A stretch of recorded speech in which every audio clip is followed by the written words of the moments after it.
have with me Eric Butler. He is a horror author. So, Eric, why don't you tell us a little bit about yourself and if you are traditionally or if you did the self-publishing? Self-published.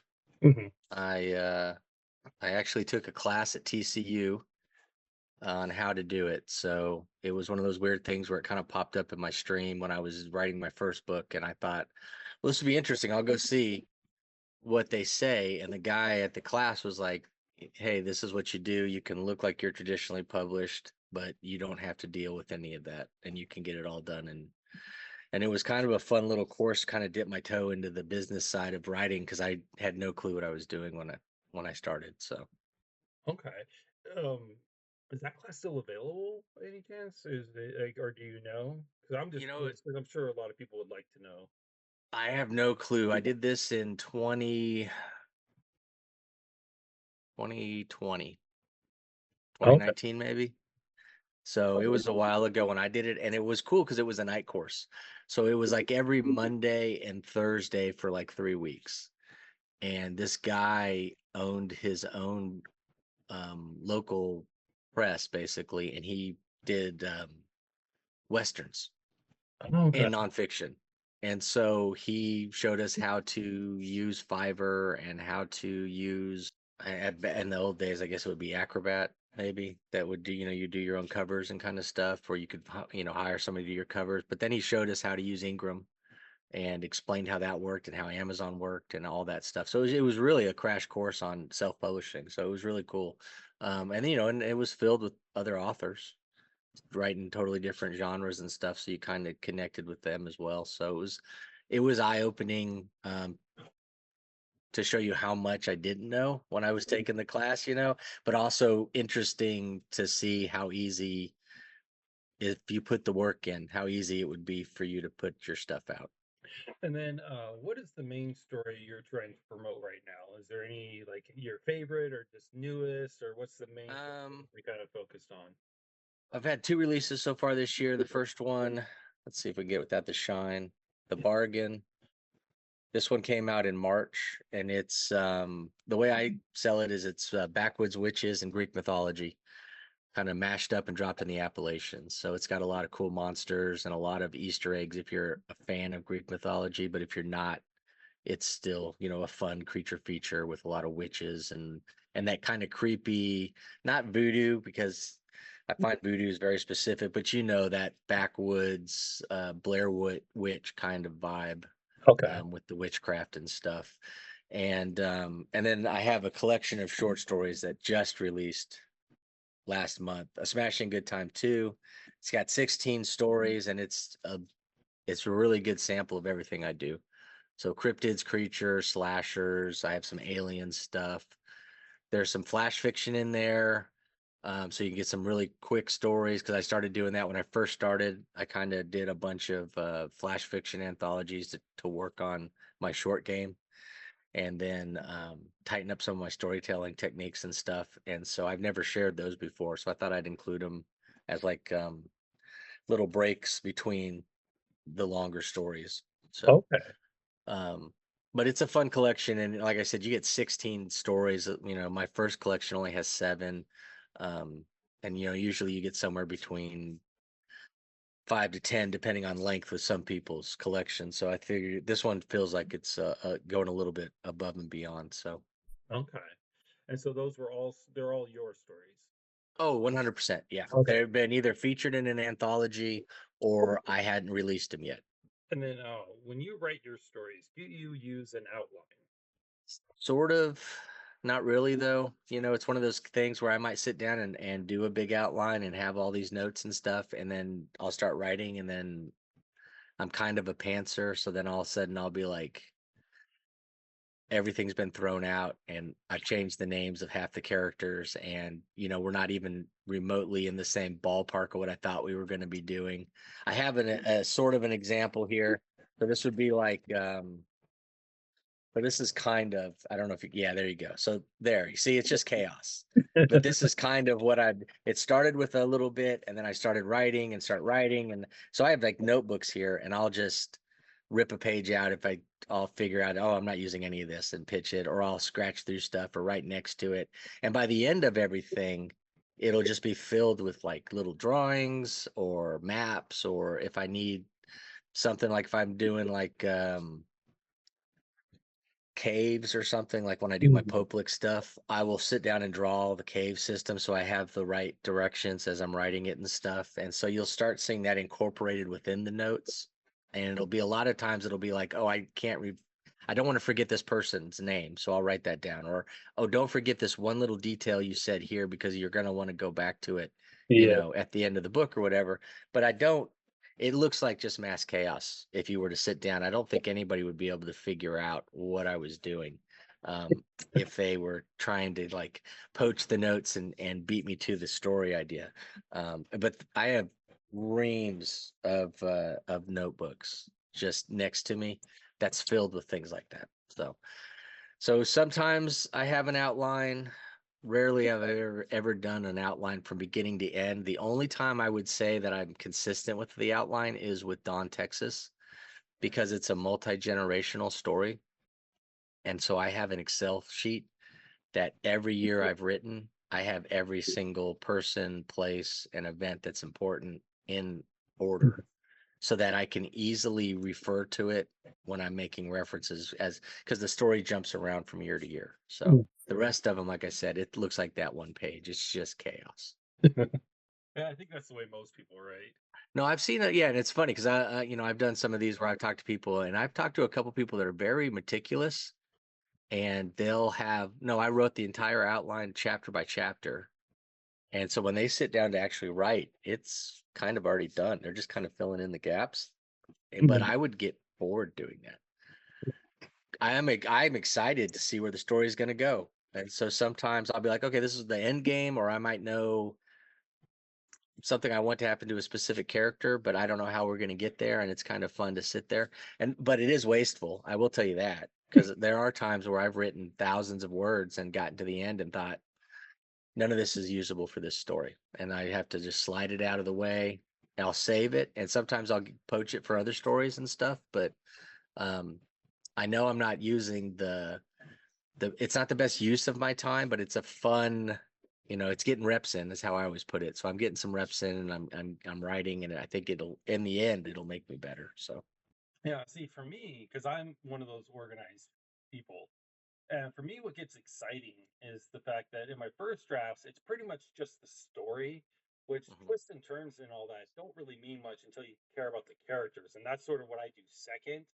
And then that's the part that gets me excited. Like I map out the story, and then when I kind of develop the characters and get the story to really, really mean something, that's what kind of gets me excited. That's cool. Yeah, and I think that's probably a smart way of doing it.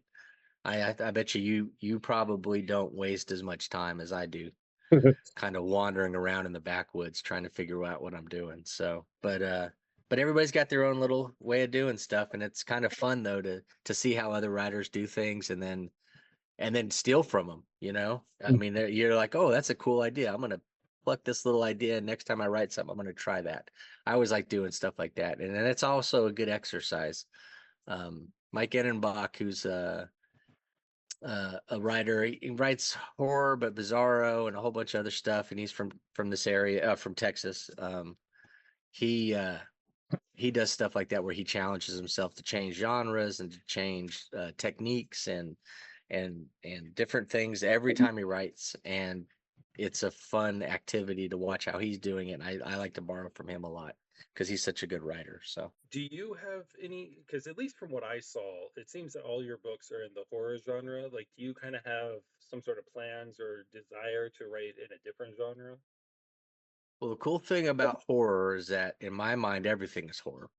And so technically I have done that because like To Stare Death, it's a Western. Now it has horror, themes, but it's a Western. So I jumped into that. So I have a couple of things where I've written Westerns. Now everything I do leans in that horror way. My first book, The Shadow Within, is basically a romance. Um, Gone terribly, terribly wrong, but it starts off as a love story. So I have a lot of different things. I've got one called Sins of the Past, which is Victorian. And it's more mystery, action, adventure with some, underlying themes of horror. But I wrote that one to read more like Murdoch Mysteries or Sherlock Holmes. He set it in the 1850s. It's got that very BBC kind of vibe to it. Uh, so I don't know if I would ever write anything outside of horror specifically, but everything I'm writing in horror is all over the place. And part of the reason that I did Don Texas the way I did was so that I could do different subgenres and different types of writing within the universe of this cursed town in Texas. Mhm. But every time I do it in a different year, and I use a different kind of you know, like one might be more supernatural, one might be more slasher, one's going to be, but they're all kind of historical in its own way because I have to do some research on the time period. Mhm. And I jump around from the 1800s to the early 20s to the 60s to 2002. And so it kind of jumps all over the place, and you get a good vibe of how this town has become the way it has become. So, Yeah, that's sort of funny because like I feel the same way. Like a lot of times, because I personally do have a desire to write something that would be a bit more like for all ages, something like a Pixar film or something like that, mhm. where it's like not necessarily just for kids, but it's like for all ages, or even something like Harry Potter. But my brain just always goes so dark. Like I don't mean for it to, but it always kind of ends up going there. So Yeah, what's funny though is that if I look at Harry Potter, I can point out like 10 different things that's horror in Harry Potter. Or if Right. we wanted to do children's stuff, some of my favorite children's stuff is Coraline, Pandanorum, or whatever. There's one where he's zombies that's it's in the same style as Coraline. Can't think of the name off the top of my head, but like, um Frankenweenie, that's another one that I really enjoy. That's, Corpse Bride would be considered kids, and it's, the Yeah. Tim Burton does a good job of tapping into that kind of stuff. So I don't know, like you said, it always kind of gravitates towards that, but I can always see the horror and everything. So my wife and I, she likes to watch Hallmark movies. I'll watch those with her, and I'll be like halfway through, and I'll be like, oh, if they just did this one thing, this is a horror movie now. Even though it's on Hallmark, Yeah. I'm like, yeah, this story, all it needs is this one little twist, and we've just turned this into, the next great slasher or paranormal or whatever you want to do. So, Yeah. but That's but funny. yeah, no, I'm with you. But yeah, I mean, and I think the darker stuff's more interesting. So I think what you introduced that into the stories, I think it kind of awakens a lot of stuff into people. It hits those reoccurring themes of just being a human. There's a lot of darkness and a lot of things that frighten us, and it's always good to be able to confront that. And it's even better to confront it on a page and not have to deal with it in real life. I think a lot of people find that cathartic. So, Yeah. um, yeah, so like my thing is as far as like I just wish I could kind of do something because all my stuff is like too dark for kids. Like you said, like Tim Burton mhm. or like a lot of other people kind of find that balance where it could be dark and horror like, but again, still appropriate for a wide array of ages. My stuff is like strictly adult, and I kind of wish I could move away from that a little bit.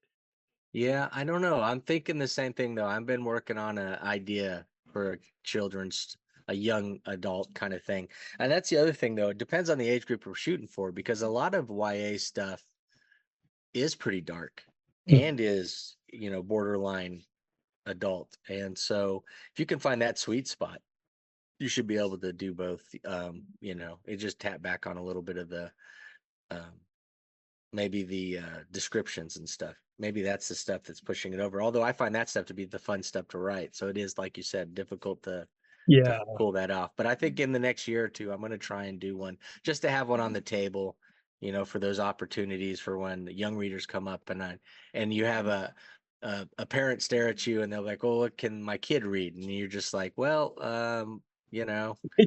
Exactly. The last I've done a couple events this year and I've been like, "Well, what is he allowed to watch?" You Yeah. tell me what rating are you going for? If you tell me what rating that he's allowed, and then I will tell you what this book's about. And then you can decide if you want him to read it or not. So or her. Because that's what actually was a lady that wanted to read, her daughter wanted to read Don Texas. And I was like, let me explain one thing to you. I'll tell you one scene, and then you decide if she's gonna read that one or Sins of the Past. She left with Sins of the Past. So um But I'd love to have something on the table, and I've had a lot of people ask me about having the girls, my huskies, in the books. So I would have to definitely make that a YA story, and it would have to be a little lighthearted because I don't think I could write terrible things happening to my dogs. So, but that's one of the things I'm going to try and get done in the next year or two. An adventure, like a Scooby Doo kind of vibe with my huskies. Nice. So, speaking of which, wow, you're just leading into all these questions.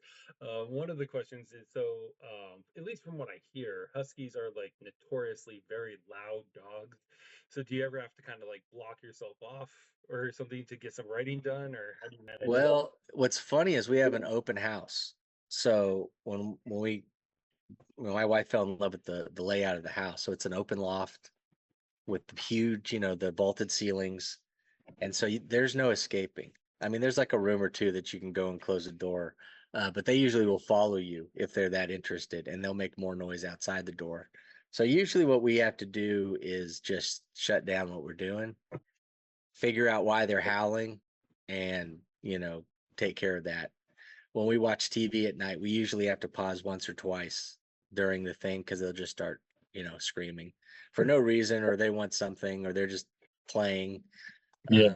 So yeah, no, they can be quite loud, but it's fun and entertaining, and I wouldn't have it any other way. So Yeah, I love all kinds of dogs. I was just, like I said, I know you post about them a lot, so I was just kind of curious about that. oh yeah, it's nonstop when they really want it, and then it's funny because you can hear it start.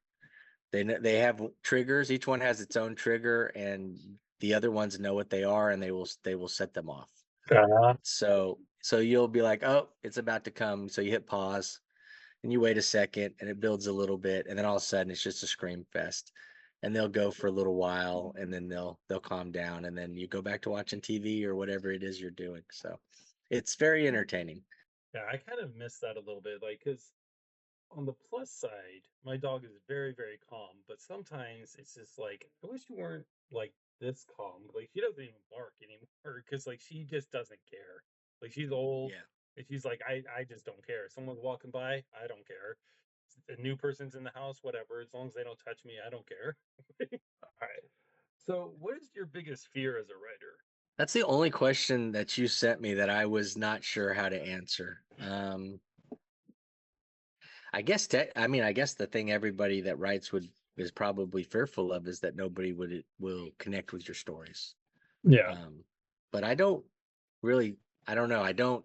It's not an active fear. So I just like to write. So I'm going to write and get these stories out and hope that people like them. And so far people have, but if somebody doesn't, if I run into somebody who just thinks it's nonsense or they didn't connect with it or they think it's whatever, I just, move on. I don't linger on any of that stuff. The fun part is sitting down and getting these stories out. And then once they're out and I don't have control over how people are going to react to them. So, Yeah. um, but I would think that would probably be the biggest fear, but I'm really enjoying everything. I enjoy going to events. I love meeting readers. I love talking about my books and other people's books and getting people an opportunity to try something different or maybe reconnect. One of the cool things that happened at an event recently is I had somebody come up and I recognized him, but I wasn't sure where from.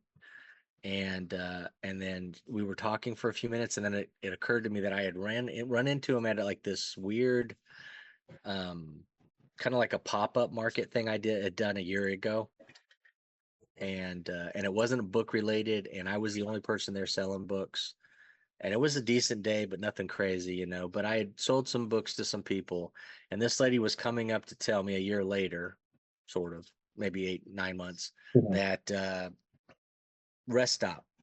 The little book I had written, it's kind of like the Texas Chainsaw Massacre, House of a Thousand Corpses, that kind of vibe, it's like grindhouse kind of stuff. Had got her husband reading again, and he had dragged her to this bigger event that was all books and authors because of the Rest Stop. And so stuff like that outweighs all the stuff that I would be scared of. So Nice.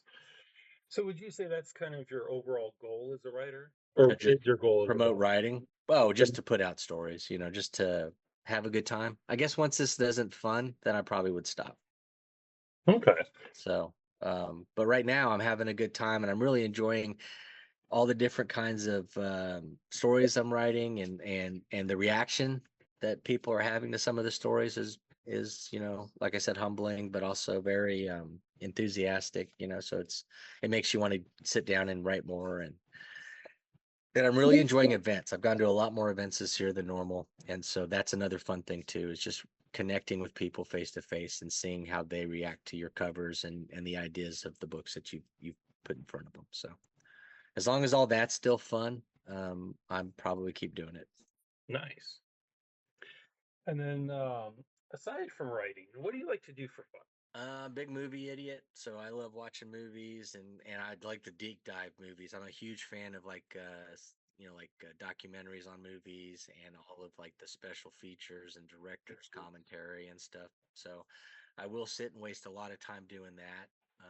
Video games, I'm a big, I grew up as in the video game age, so I think I have a PS5 now. I was a big Xbox guy for a long time, so I kind of jump back and forth, Halo and Call of Duty, and lately I've been doing more first person or one player games because I'm not a big fan of getting on the Mm. headset and talking to people and stuff.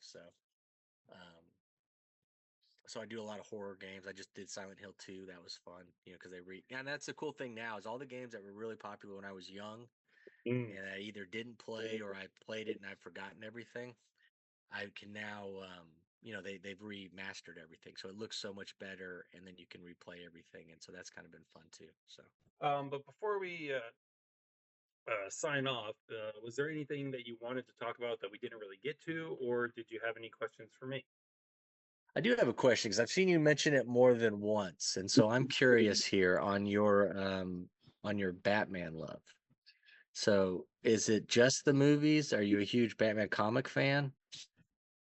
I don't read the recent stuff. Like I haven't been into comics since like early 2000s.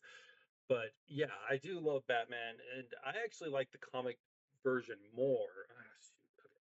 I actually like the comics version more because the biggest thing that they never do in the movies that I think is so cool about Batman is the fact that even though he doesn't have powers, he can beat people who has powers. Like he comes across as superhuman because he's just so intelligent and so confident in himself and so has everything planned out so well. But in the movies they always make him like vulnerable and human, and I'm just like, this is I bullshit. th- yeah, and I think that's the reason the last Superman didn't work, in my mind. I mean, it's Yeah. fine, but the fact that they made him so easy to beat up takes away from everything that Superman's about. And I'm like, well, why would I trust these people to give me a good Batman film or a good Supergirl film or any Martin, whenever they come out. I'd be shocked if Gunn is still doing stuff in a year with DC. Yeah. Because everything has just been mishandled. But I also feel like in comics, it's been that way for a while too. They don't hire people that love comics anymore. They hire whoever's hot. And so a lot of times those people don't have the idea of what makes those comics so great and why we loved them growing up and stuff. No, I just noticed that I've seen you say that you didn't like was it the Nolan Batmans you were upset with? Well, the Nolan ones I'm conflicted with because I think they're good movies, at least the first two. Yeah. I think they're good movies. I don't think they're good representation of Batman. The one I really hate is the most recent one, The Batman. Okay. Yeah. See, and I dig that one because I love detective. So I like that, and I really like their take on the Riddler, but I also didn't like that they were leaning so heavily in the Scott Snyder stuff. A lot of that New 52, which was, about 10 years ago, maybe 15 now. It all blurs together, but Mhm. I wish they would go back and let's tap into the 80s Batman stuff or give me some Norm Brayfagle stories from the 90s, and I think you would have a better time. Um, at the theater, Mhm. if because that's what made the Marvel movies so good is they were tapping into the heyday of Yeah. Marvel and really giving us stories that as soon as they stopped doing the stories from the 80s and maybe early 90s, 70s, 80s, early 90s, and they started doing some of the more recent stuff, those movies are terrible. Or at least they're not on the same level as the Yeah. ones that tapped into the good stuff. So, and I feel that way with just about all of them. Is that if they're forgetting what makes comics great. But I was just curious, Yeah. because I've seen your posts when we, after we did that event, we were friends, and so also I was like, oh man, he's really railing on Batman, so I'm curious.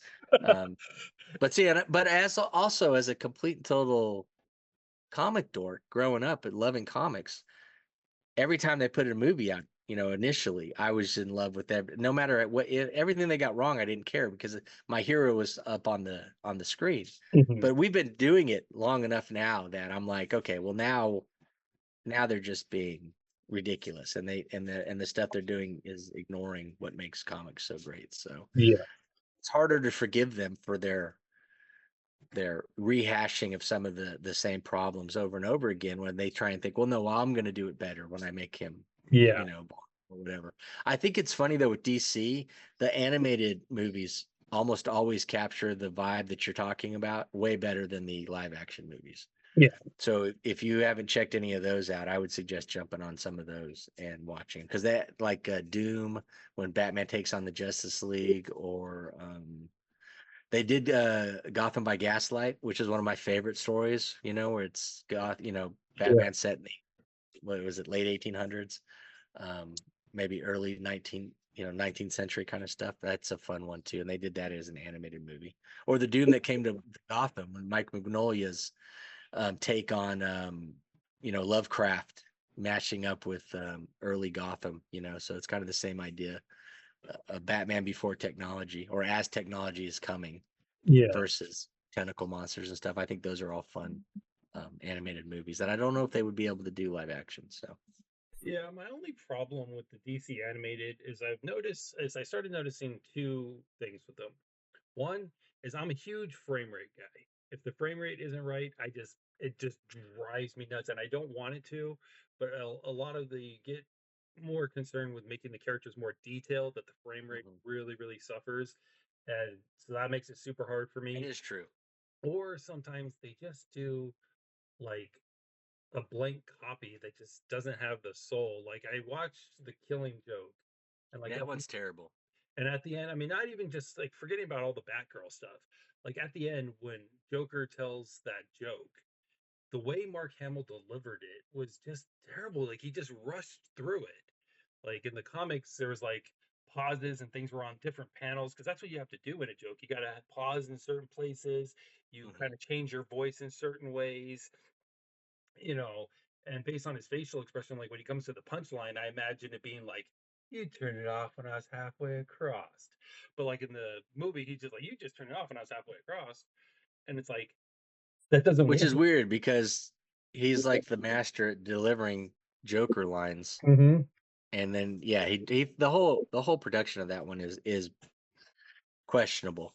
I thought Under the Hood was good though, and Yeah. that's a good performance. And I think that's a different guy doing Joker though. Yes.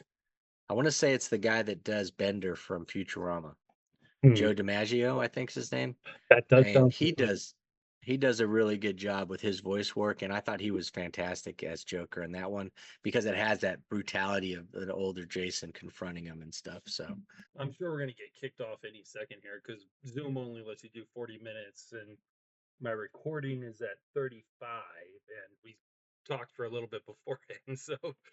yeah, no, Zoom's always and it'll just shut off in the middle of a sentence too. So I totally get all that. So yeah, no, and it was I enjoyed it. It was a great conversation. So Yeah. thank you for having me on. No problem. Thank you for being on. That's why I'm thinking about switching to the other one that I was telling you about, because someone else I did a thing with told me that they don't have a time limit on that one. All right. Well, thank you again. And yeah, like I said, go ahead and send me whatever links you want to be included, and then I'll let you know when it's up.